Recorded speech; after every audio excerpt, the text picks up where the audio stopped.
right, welcome to Sherloc's Roundtable. We finally done it. Yay! Got the logo up and everything. Yes. Welcome to Sherloc's Roundtable. My name is R.C. Williams. And I'm Juliana Armand. Man, I can't believe we've been talking about this forever. Yeah, but And you know what today? Yeah. You know, this is great. So, Sherloc's Roundtable, this is our weekly look at the world. So we rip stuff from the headlines, and we also talk to guests. We've got a bunch of folks lined up over the next couple of weeks, names that you know that are going to share their insights, not only on what we rip from the headlines, but other important things that are going on in the world. So, I mean, we know things are kind of upside down. Yep. And the work we've done over the last few months, which we'll get to in a bit, has really shown that. We've been able to connect the dots a lot. So we're going to do some of that during the show today. Awesome. Oh, so, I mean, yeah, we've got sponsors, right? So the first one is up behind us, right? The WLAB Orlando. The WLAB Orlando. So we're located just off of downtown Orlando between Camping World Stadium and Orlando City Soccer. We're a community and business resource hub. If you're looking for an alternative to do your events, programs, or workshops, the WLAB Orlando is the place you need to be. You can get more information at thelaborlando.com, or you can come by for a tour. It's 1016 West Church Street, Suite B in Orlando. And if that address confuses you at all, two things you can do. One, look for the signs. Right. And two, look for the 20+ picture windows in the front of the building. And we have our own parking lot. So yes. It's right between Clear Lake. It's right on the corner of Clear Lake Way and Church Street. Yes. So. The WLAB Orlando has hosted upwards of 30 events. Yes. And each and every one of them is great. This is a great venue to have stuff. So.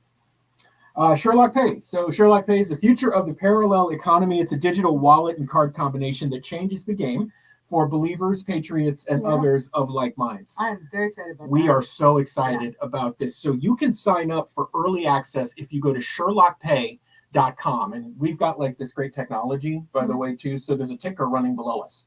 And you can actually see, if you missed it, sherlocpay.com. It'll come up again on the rotator because we're fancy. Okay.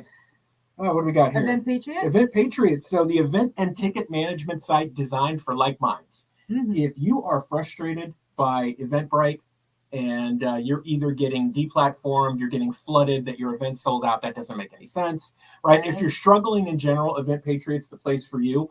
Go right now, set up your account and set up your first event at eventpatriot.com. That's eventpatriot.com. It's the alternative for like minds. One more here. Oh, Sherloc's Roundtable has to be empowered by the ultimate, right? Sherloc.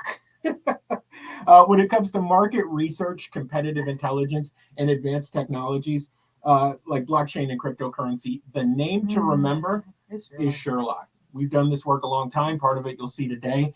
If you're looking for help and you're ready to jumpstart your business or understand your market better, visit AskSherloc.com, fill out the form, and we'll get back in touch with you.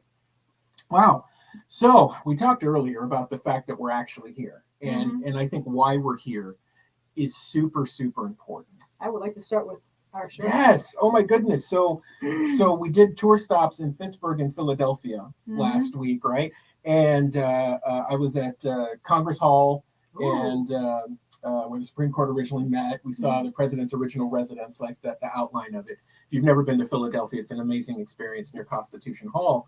And I was looking through and I saw these shirts and I said, how perfect are the join or die shirts. Right. Yeah. So the quick backstory, if you don't know about the history of these shirts. So they originally came about during the French and Indian War.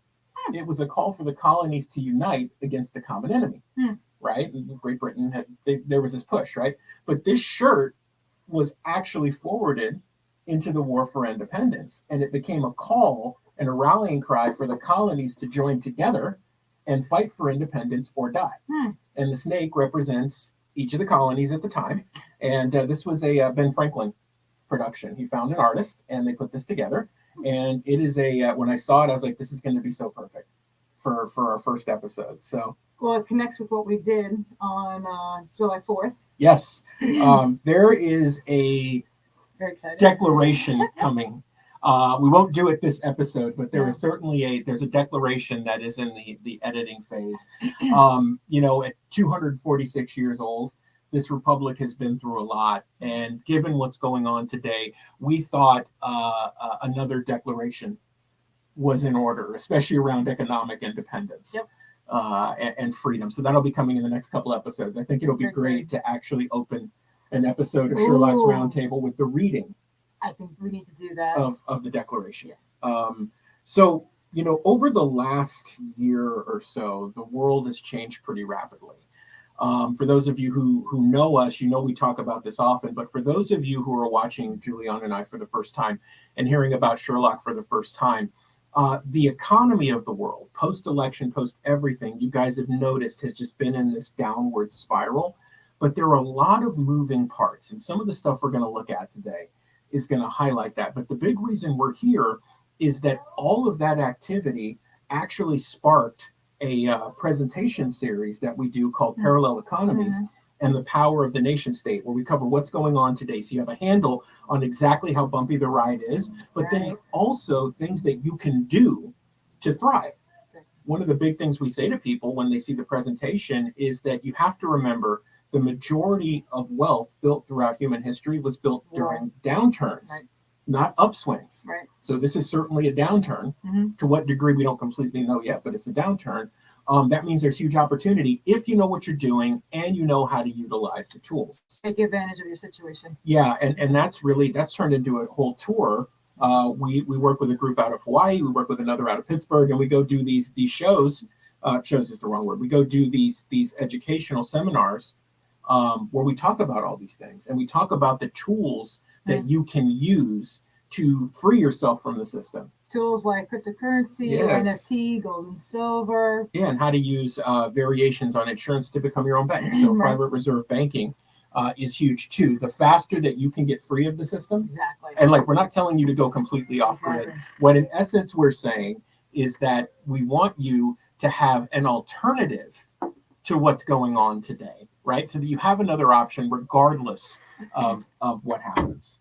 And if we'd had this conversation a year ago, I don't know that I would have thought the need would have been this if we were sitting here today. Well, here we are. I mean, wow. Here we are. I mean, people don't think that, we can be in the position that we're in right now, and neither did Venezuela. Yeah. You know what I'm saying? So. Yeah, it's a lot of this is tough to talk about. When we do it, we tell people it's like being on a plane, right? Fasten your seatbelt. You will experience turbulence until we reach a comfortable cruising altitude. Exactly. The ride's a bit bumpy. And so as we go to the WLAB screen share here, let me go ahead and share with you guys.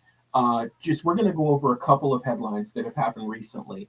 And some of this I think is going to surprise you. So let me do this. Let me go ahead and get the WLAB.com screen share up. And so this is a great example of people there's so much distraction that when we did this presentation in Philadelphia last week, I asked how many people knew that Sri Lanka's economy had completely collapsed.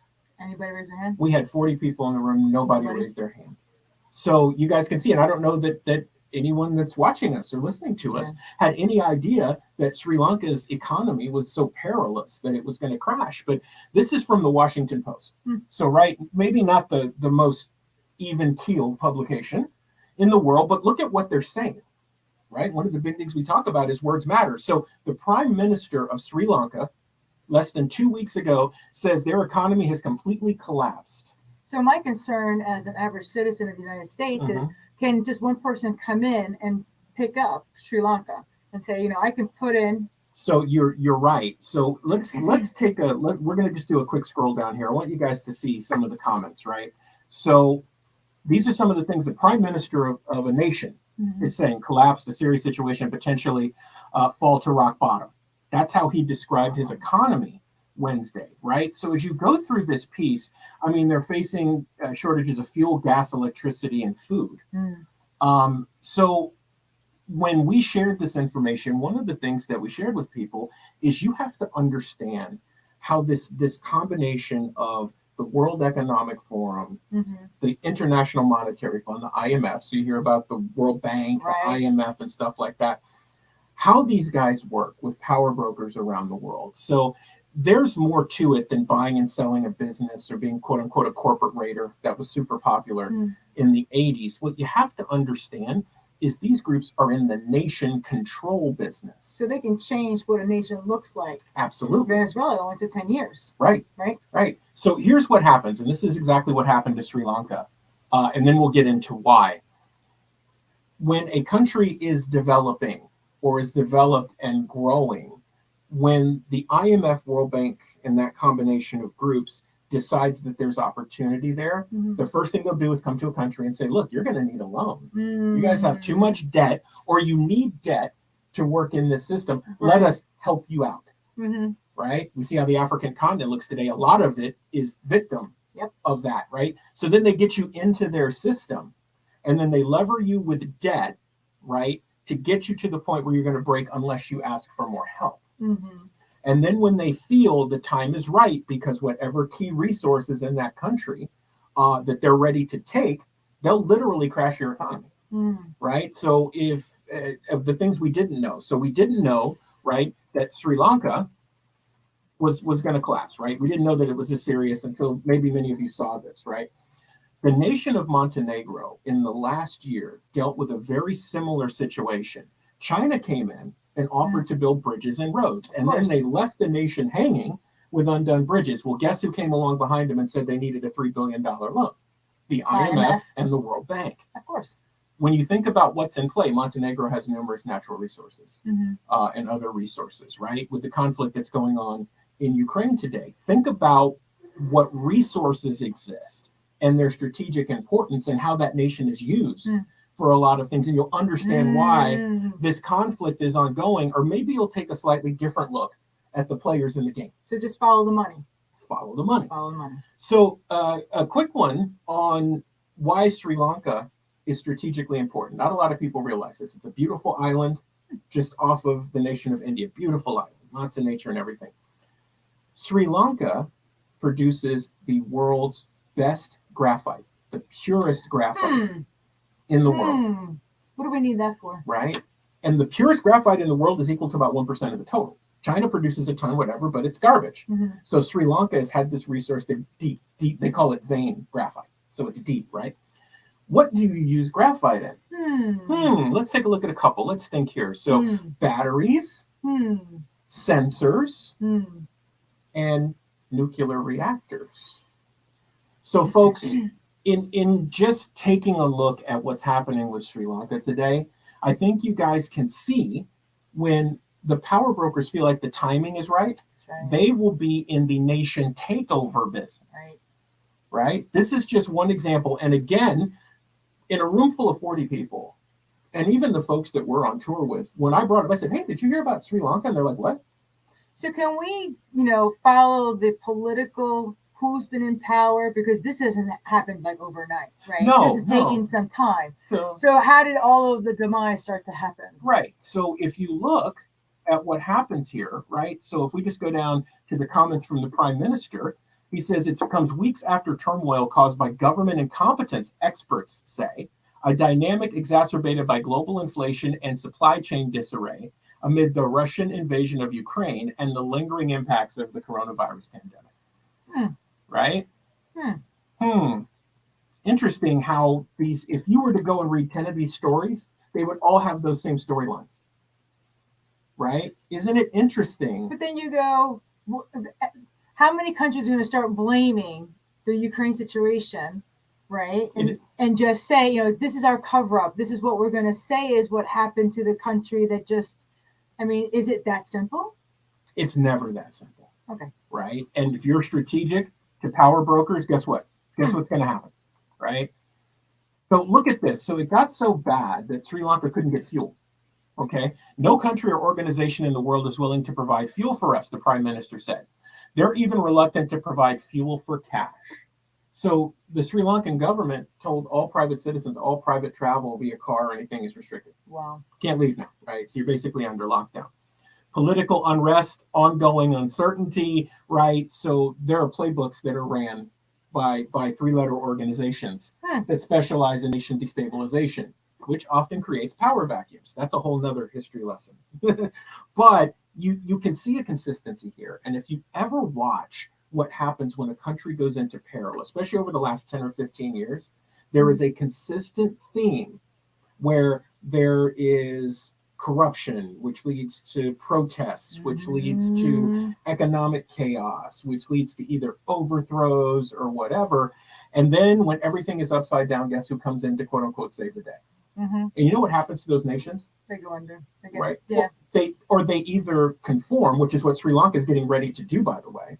Oh, we need help. Okay, we'll take it. They will squeeze every resource out, and then they'll let them do it again.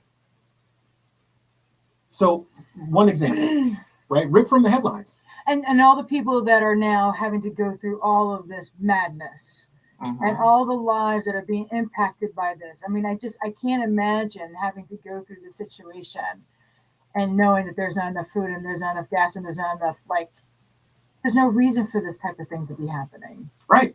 So when you look at this, wow, what's going on, right? This is just one example ripped from the headlines. There's more. So we actually pulled a couple for you guys today. So this is actually in our presentation on parallel economies. So this came from the Wall Street Journal, and I'll scroll down so you guys get the date. So the date's down there. It's April 25th. Here's the headline. Inflation got you down? At least you don't live in Argentina. Gee, thanks. So you know that things are bad when you're told, hey, look, your life sucks, but at least it doesn't suck as bad as someone else's. Exactly. Right? And you can see here that citizens cope with the second highest rate of inflation by hoarding toilet paper, spending paychecks immediately. There, 40% inflation is normal. Wow. Please note the date, because I'm about to change the screen and show you what else is going on. Dateline, July 8th. That would be today. Argentina turmoil sparks panic buying and price hikes. Talked about inflation. Let's go to the tail of the tape. A political crisis and inflation ravaged Argentina was sparked by the economic minister's resignation. He said, I gotta go. I'm out. Deuces. Turns it upside down, right? The first quote is from a store owner in Buenos Aires. He says, every day is like going out to hunt a lion. All right? Since Monday, prices have risen dramatically in shops and businesses across the country. The economic minister resigned on Saturday, right, under pressure. And he was the chief negotiator in Argentina's haggling with the IMF, of course, to restructure a $44 billion debt. Now, I want you guys to keep Argentina's debt in mind, because they seem to go through these 20 to 30-year cycles where everything is great, and then it goes to crap. And then there's this crazy town that's happened in 2000, 2001. They said, look, one day we were in business suits, everything. 3 days later, we were eating raw meat out of a truck. Wow. Like stories on the ground from people who lived in Argentina and went through that experience. So we're back here again, but look at who's in it. IMF. We just talked about Sri Lanka. Can you see a dot being connected already? Yep. Right? So this story goes on to talk about the former president, who a lot of people thought she was corrupt. She tends to be more populist. Now, she's now vice president, and there's contention there. And so the finance minister's resignation, he's like, no. So two things happen here. People resign because they're frustrated, right? What do you think he knows? Not too much. Right? Everything. What's coming? The collapse. Right. Yep. So here's the other part of what happened from Bloomberg. Oh, wow. Overnight 20% price jump supercharges Argentine inflation crisis. Dateline today. Okay, so on Sunday morning, Argentinians woke up early and rushed to the grocery store, the bakery, the liquor store, the mall, wherever they could to stock up fast. The night before, the economic minister resigned. So it says that Argentinians are long accustomed to financial chaos. They knew that the current crisis was about to get a lot worse. It's like, it's a shame that you have to be a professional at the economy and try to time it, right? And so think of this as a harbinger, because the pain we feel is delayed based on our relative stability. But if you've been to a gas station or a grocery store lately, or tried to do anything remotely normal, you'll notice that it's just ridiculous. It costs you more, and your ability to get it. $70 this morning for me to fill up my tank. $70. $70. Right? Thank you. So it's a race against inflation, right? So they have an annual inflation rate of 60% as of May. When you look at the price changes over a week, if you wanted a mattress, it's almost 20% more expensive. Bicycles, 17% more expensive. Based on the way the economy is going, they're going to be popular. Wow. Right? Just like Sri Lanka, because now you can't drive a car or your little bike, your little gas bike. You've got to walk, or you've got to ride a bike. Right? Or however they decide to transport you. TVs, 13% higher, washing machines, books, like the whole thing. Everything. Right? So literally from April 25th of this year to today, April, May, June, July. it didn't take long No, it didn't. for this to happen. We, in our presentation, I don't have it up today, but in our presentation, we start with a fact that at the end of February of this year, Goldman Sachs said there will be an inflation issue that will lead to a recession. They didn't say may, they didn't say kind of. They see it's coming. They see it's coming. And we always ask people, if you would have followed Goldman Sachs advice, because you always tell the bomb diffuser shirt. Right. If we're doing this, follow us. Yeah, right. If we're running, you should probably keep up. Yep. Right. If you would have taken their advice, because they know something you don't, and that headline mattered, because words matter, they said, Will, how much better off would you have been today? And everybody in the audience kind of murmurs like, wow, why didn't I know that? Right. Right. But you didn't realize either that Sri Lanka's entire economy had collapsed. Right. We have a developed nation, rich in natural resources, that's going to look like Mad Max here. Right. Unless, of course, like with Argentina, the IMF steps in to help.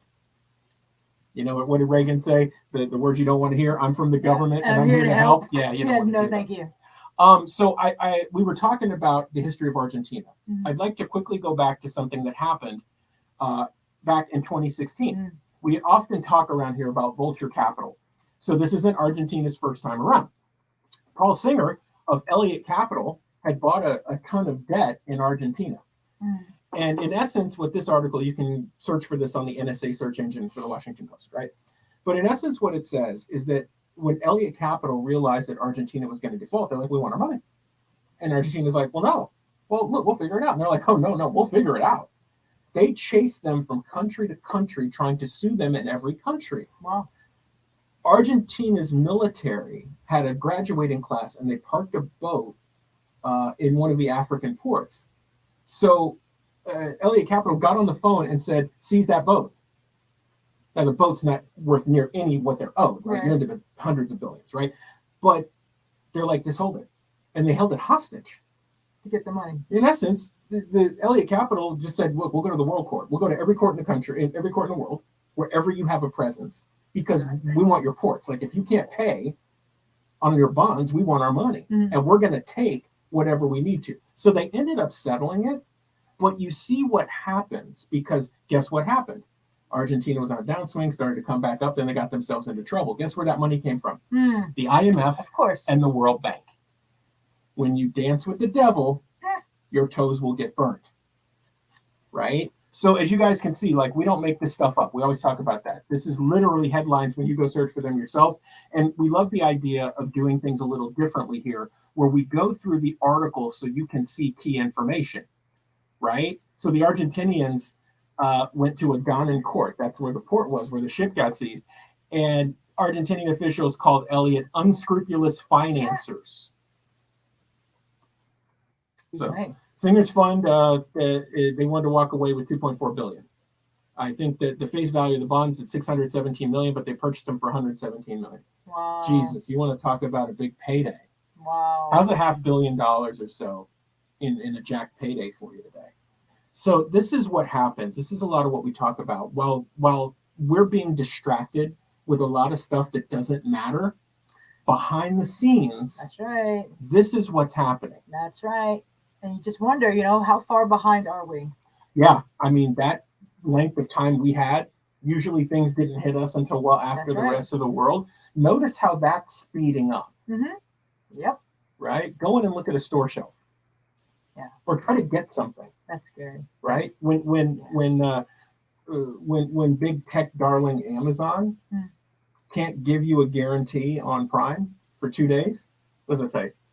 Right? It tells you where we're at. Speaking of which, we'll move a bit closer to home from the Financial Times, which everyone that is watching and listening to this should absolutely keep an eye on. That's a whole lesson and instruction that we give about how the Financial Times works. Right. But you can see here, it's a headline from today. Fed's credibility strained as inflation rages, senior officials say. Right? Comments by James Bullard. They say they're going to add another 0.75 percentage rate on inflation. Right? So they're going to raise the interest rate. So if you look at this quote, and I'm actually going to highlight this because it's important. So you'd be Mhm. led to believe that inflation is just a result of the economy. It's just the way the economy works. That's what we keep hearing. Right? It's the stupidest thing I've ever heard. This is how bad, this is bad governance. Mhm. But look at the quote from the expert. Inflation is a tax on economic activity. And the higher the tax, the more it suppresses economic activity. We should FedEx this to the White House or to Congress. That exactly. Like, why are you doing something that you know is counterintuitive? Like, Right. it just Right. But I mean, so this is follow the money. Follow the money. Follow the money. Right. Did we just give another $40 billion, something like that, over to Ukraine, or we just gave a bunch of money, or did it go to China or something like that? Well, so it was discovered that our strategic oil reserves fuel was going to China. We were selling it to China, right? And then the whole thing with Ukraine, obviously Congress pushes through those dollars, but we have these struggles back home. There was a headline about Jerome Powell, who is the Fed chair, and it said he either needed to decide between inflation or a recession. So it's like it's going to suck or it's going to suck. You don't want to see things like this from the people who are supposed to be in charge and protecting you and trying to keep these things under control, right? These are the things you don't want to see. But here they are, plain as day. Blatantly, right? It's not even, they're not trying to cloak it anymore. They've got people so distracted right now and so stressed and so freaked out, right? One of the radio shows that I'm on each week, we talked about Uvalde and then some of the things that are going on with the shootings, right? And our analysis of that was in each of these instances, there were a number of red flags on the shooter that should have been stopped. In the most recent one that happened in Highland Park in Illinois, same difference. At first they said there was no way to know. So the joke we always tell is that, like, if Julian and I and you, right, you're watching or listening, we decide we're going to go down to the gas station and steal a candy bar, they've got surveillance all over us, right? We'd be, boom, they'd know we were going to do it. So if we're just average everyday citizens who speak privately and say, hey, look, we're going to go down and grab this candy bar, right? They can triangulate our location and do all this stuff. But you've got someone who is sick, who is showing all the indicators, who is literally saying, I'm going to do this. And they're letting it go.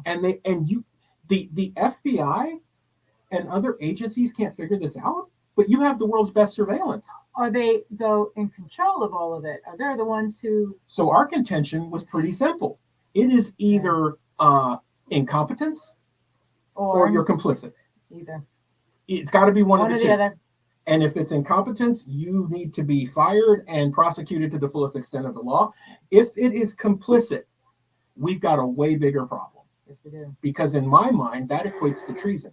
Yes, it is. We know the penalty for treason. Well, it's time for real talk. And you know what? I think it needs to be done out in the square where we're watching you're being hung. So if you ever try to do this again to us, because we're about to lose our freedoms. Well, look, I mean, this is real, right? It's very real. When you get to the point where groups or people, their entire job is to stop things like that or to stop stuff like this, and they don't do it, either they're incompetent or they're complicit. That's right.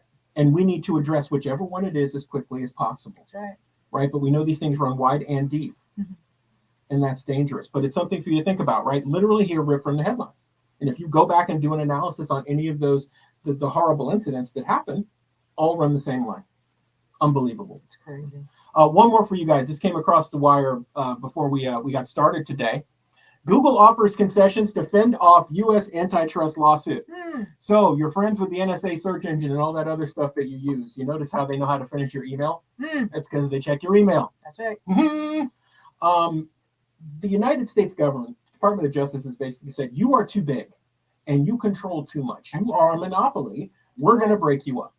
And so one of the things that the government wanted Google to do was to sell off their ad division. And Google's like, well, look, we won't do that, but we'll split it off. So what does that really mean? They still control it. It's just a separate entity.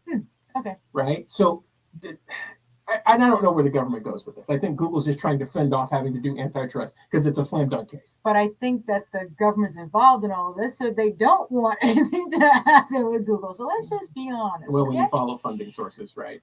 You know, this is the story that we tell in our other production, Entrepreneur Storytime, Mhm. we talk about antitrust and how the government missed it. So everybody thinks that when Standard Oil got broken up, Mhm. that was the end. It's like, okay, rich guy got his just due. No, he made more money. He ended up making more money because everything that got broken off, BP, Exxon, Yeah. all of these, he still owned, Duh. right? He still owned a piece of. So he got richer because the government broke him up. So big business guy that everybody was trying to get basically got richer because the government didn't do it right. So you're in a place now. Is this going to happen again? Of course, because they're incompetent. Wow. Our government doesn't know what it needs to do. Wow. Man. They've never run businesses before. You guys get this lesson. Don't let the government run anything. You see how it ends up? Well, I mean, it really is a business, and if you can see the outcome of that business, we're looking at it in the streets. We've got 3,000, homeless children right here in Orange County. Mm. That's a direct result from our government. So, tell me what your confidence is, because I'm not saying it. This is unbelievable. But we wanted to show you guys. And, I think that this is a great start. Mm-hmm. Every week, we will actually do Sherlock's Roundtable. We'll rip from the headlines, Yes. and we'll have some incredible guests come on. I believe our target day is Tuesday. I thought we were going to try to do this Tuesday or Wednesday morning. Yes. Yes. Okay, so the goal is we're going to do this Tuesday mornings. We'll rip them from the headlines. Yes. We'll let you guys know what's going on. We'll give you some insight, and we'll have great guests that'll do the same. We appreciate you guys for joining us for the first episode of Sherlock's Roundtable. It's taken a while. It's okay. But we did it. Yay! We did it, guys. We thank you so much. So thanks for joining us. If you have any questions, and you can see on the bottom of the screen here, if you have questions, if there's a guest that you think needs to be on, if you yourself, like, hey, I need to be a guest on this, you have tips, anything like that, that's completely anonymous. Send us an email. It's sherlocksroundtable@activist.com. sherlocksroundtable@activist.com. And we'd love to hear from you. We love the suggestions. If you've got a piece that you think we need to talk about, as Sherlock, we're happy to analyze it. Right. So with that, I think that puts a wrap on the Yes. first episode of Sherlock's Roundtable. Yes. Big thanks to our sponsors, the Lab Orlando, Yes. Sherlock Pay, that is the future of the parallel economy, Event Patriot, and of course, Sherlock. That's the name to remember when it comes to market research, competitive intelligence, and advanced technology. Amen. My name's R.C. Williams. And I'm Juliana Ramon. And we will see you guys soon on the next edition of Sherlock's Roundtable.